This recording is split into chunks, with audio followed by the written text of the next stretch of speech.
setiap lepas sembahyang. Ustaz, kalau saya ni perempuan, ada ketika saya tak boleh sembahyang, boleh amalkan juga. Cuma anda kena baca dalam hati ya, sebab ada 2 surah yang kita akan baca. Letak tangan tengah-tengah, tolak kaki sikit. Tuan-tuan tarik nafas. Tuan tahan, baca Fatihah 1 kali. Ustaz, saya tak mampu baca Fatihah 1 kali dengan tahan nafas. Tak apa, kalau tuan-tuan tak mampu, tuan-tuan bacalah tanpa menahan nafas. Tak apa lah. 1, Fatihah dibaca sewaktu tangan kiri, tangan kanan berada di dada kiri kita.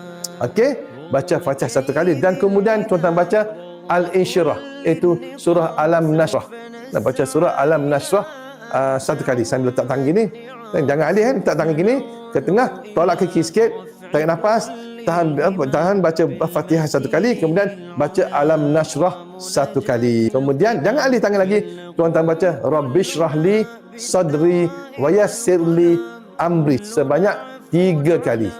Dan kemudian sudah tu tuan pun doalah sikit, ya Allah, kau lapangkanlah dadaku ya Allah. Kita doa sikit, kemudian kita lepas tangan. Jadi tuan-tuan lakukan amalan ni sebanyak sekali setiap lepas sembahyang. Masa lepas subuh buat, lepas zuhur buat, lepas asar buat, lepas maghrib buat, lepas isyak buat. Kalau nak buat macam ni boleh tak? Lepas subuh buat, lepas duha buat, lepas zuhur buat, lepas asar buat, lepas maghrib buat, lepas isyak buat, lepas tahajud buat. Boleh. Tak ada masalah tuan semua. Makin banyak tuan-tuan buat, makin banyak, makin akan lapang dada tuan-tuan semua, insya-Allah.